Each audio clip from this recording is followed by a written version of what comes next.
What's good, you guys? We're back with another video, and today we're back with another video, another episode of A Day on the Hardwood, and we're back with day 2 of round 1, and it was another really good day. There's gonna be a trend after this first game. There's gonna be a really cool trend that I really love to see, and it's gonna be a trend on experience did not matter today. I think that's gonna be my title. Experiences didn't really matter that much today, and I really love to see that. Let's talk about the first game. In the first game, it was a nice, cool first game to get the day started. It was the Sixers versus the Wizards. Russell Westbrook and Bradley Beal, they played decent, but they both turned over the ball a little bit more than I would have liked. Not just Westbrook this time, Bradley Beal as well. Although Beal did score very well, he had a couple costly turnovers along with Westbrook, and they were great in transition as the Sixers at points just weren't stopping them, and that's how they stayed in the game. But Joel Embiid and Tobias Harris was just too much. Joel Embiid was getting triple teamed on some points and still scoring. Tobias Harris was doing his thing, had 28 points in the first half. And Ben Simmons, this may sound disrespectful, but it really isn't. He's like Draymond Green on steroids right now, you know? A great defender, an insane passer, and an even better athlete. He's Draymond Green on steroids, like elite Draymond Green on steroids, in my opinion. So, I really loved all that stuff from them today. And the Wizards, they just need more. That's all I gotta say. I got tired of the post-up from Robin Lopez. Alex Len played okay, but I didn't see him getting that many minutes in the second half. And Daniel Gafford's cool as well.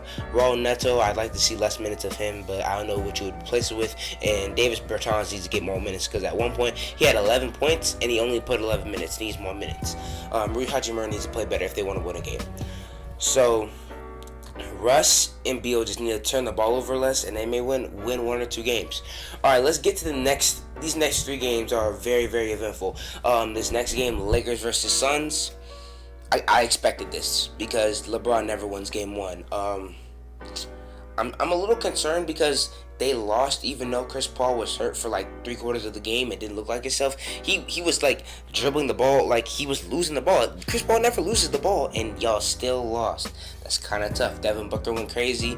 Mid-rangers were on point. Alex Caruso couldn't do nothing with him. KCP couldn't do nothing with him. Wesley Matthews couldn't do nothing with him. And in crunch time, in the close game with like 5-6 minutes left, LeBron needs to be on him. That's in my opinion. LeBron needs to be on Devin Booker because he's probably the best matchup for him, but he just can't really guard him for the whole entire game. It's just not smart. Anthony Davis obviously is the big thing about this team. He obviously needs to be way better. They're calling him A Disney on Twitter. That's super tough. Oh man, that was a really tough game for him. He really played bad. So it was disappointing to see that from him because I was expecting him to come out because in these games, you know LeBron is not going to be the best player because he's never been great in game 1. Last year, I think they lost all the game 1s heading into the finals, I'm pretty sure. Especially the first 2 series, I remember that for sure. But yeah, LeBron's never. I'm not really worried about him. KCP, you need to hit your open 3 shots. Alex Caruso playing a decent game again, and Montrezl Harrell, you're bugging. And I don't know how you didn't get ejected. Cam Johnson and DeAndre Ayton, great, especially Cam Johnson in the first half. Man, he was really good. And DeAndre Ayton the whole entire game, locking up Anthony Davis. At one point, you held him 2 for 7. I'm not sure what you held him to the entire game, but you had 21-16 yourself. Great on the offensive boards and really just getting them easy dunks and layups, which is what you need to do. And on the offensive boards, that's all we need from you. And you play great defense on Anthony Davis. That's a great game. Mikal Bridges needs to shoot a little bit better, and I like the campaign minutes. I don't understand how he got ejected and Montrezl Harrell didn't, but that's a story for another day. On to the third game, which was the best game of the day, the Knicks versus Hawks. Oh my goodness, an insane game, bruh. Like, bro, this was like a really good game. I was expecting it to be like more of like a slow game because they're both new to the playoffs, but the Knicks crowd was hyped. Spike Lee was in there. Tracy Murphy, I forgot his name. Tracy Morgan was in there. It was hype. They were yelling, screaming, all of that. It was a vibe in there. I know it was lit in there, bro. I've been to a New York Knicks game, but that game was on Christmas and it was against the Bucks and it was kind of a blowout. So the vibe wasn't as same as it was to be in the playoffs, but still a good experience for me. Now let's get to the game. Alec Burks, 27 points. I thought he was a great signing at the beginning of this year. And he showed up today. I wish he could have hit that last mid-range though. He was making all those in like I think 40 seconds left. He missed the midi. He was making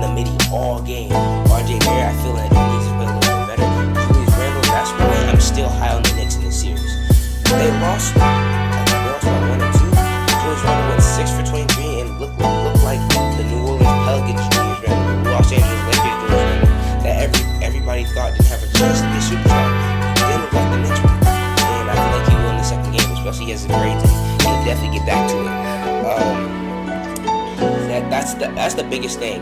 Derrick Rose played great as well. I don't know why Alfred Payton still getting minutes. Why did he even start him at this point? Brady Bullock, he played decent in the minutes he got.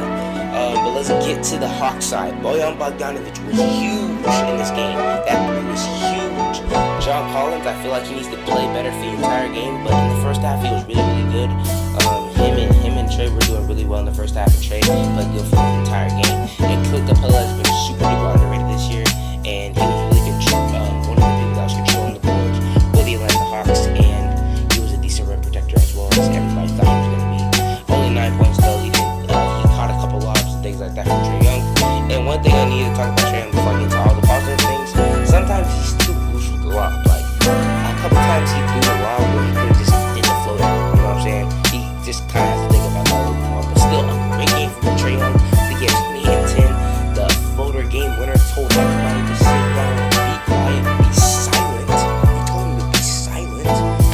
It's just that he was just so good down the stretch. It feels like the whole game he started off aggressive. I tweeted it. I love Trae Young being aggressive to start the game, and I love that he did that. He looked like he got in the paint with ease every single time, and I really love that from him. I don't know why, but I thought he was going to struggle in his first game because he's one of those guys that, you know, he plays so loose, and I felt like it take him a little bit to get enacted with the playoffs. But I tweeted something. I said it's super cool that Luka and Trey are both went into the away game and won their first round matchup, and I love that from him. They both won it, man. Like, it was super cool to see. The 2018 draft class can be really, really good. So I'm super excited for that. And don't compare Luka to Trey. They're both great players. I don't know why we still do that. But shout out to Trey for that game winner and telling everybody to be quiet. But it was kind of like this, bro. It was so funny to me when he did that crap, bro. Hey. Calm your stupid ass down. What's wrong with you? Right. I know. Right. Yeah. Anyway, let's talk about the last game and get back to business.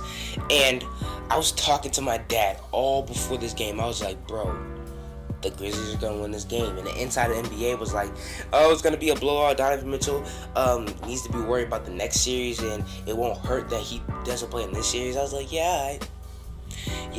okay, cool. And in my last video, when I was talking, in a couple of videos when I was talking about them after they won that playing game against the Warriors, I was talking about them as the Jazz, the Donovan Mitchell was going to play for the Jazz in Game 1. I was like, bro, Dillon Brooks is going to get into him. He's going to play aggressive. And he still did that. I think he had 29 points.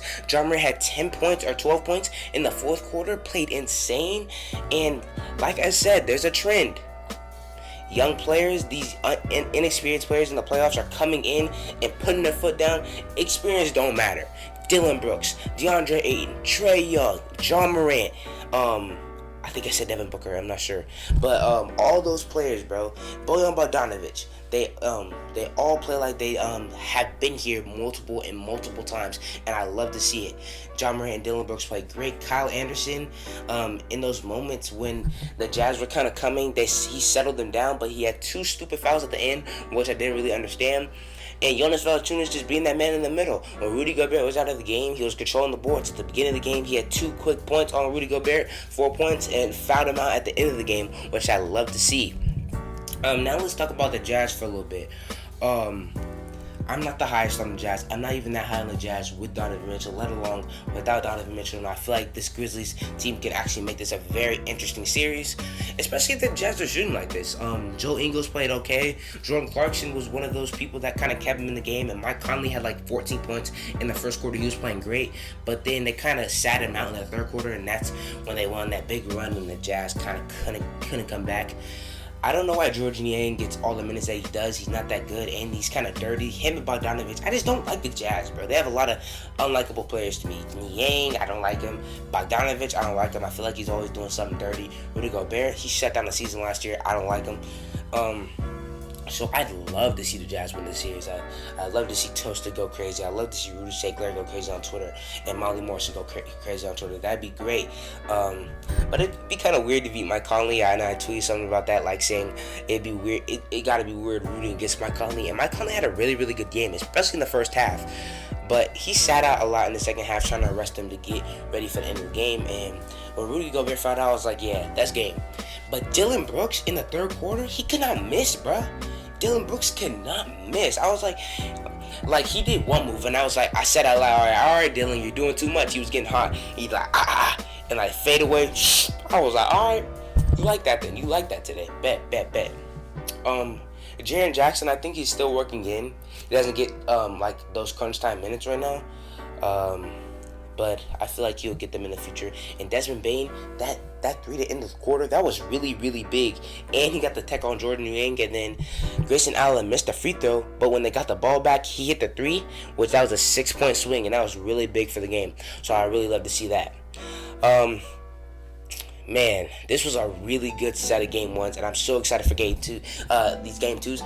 And announcement for game three, I'm actually going to the Mavs Clippers game for game three. So I'm so excited to go to that game. It's gonna be super, super fun, and hopefully we can win game two to go up 2-0 and 3-0 when I go there. Probably not gonna happen. That's probably too high of expectations, but I hope that can happen. The Bucks and Heat and Nuggets and Trailblazers play tomorrow, so those are the slate for tomorrow. I'll be back here tomorrow with the same stuff. I'm gonna be trying to post daily for like the entire playoffs. That is my goal, you know what I'm saying? That is my goal. So if you like this type of content, like and sub on the video if you haven't already, and I'll see you guys next time.